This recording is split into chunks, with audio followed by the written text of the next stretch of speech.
where everyday things come to life. Hey, sit properly, okay?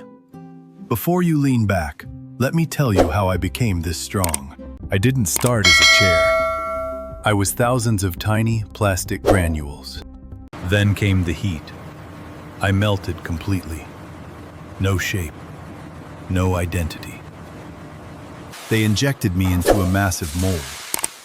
This is where I found my shape. I cooled down, slowly becoming solid and strong. They trimmed my rough edges. Every chair needs a clean finish.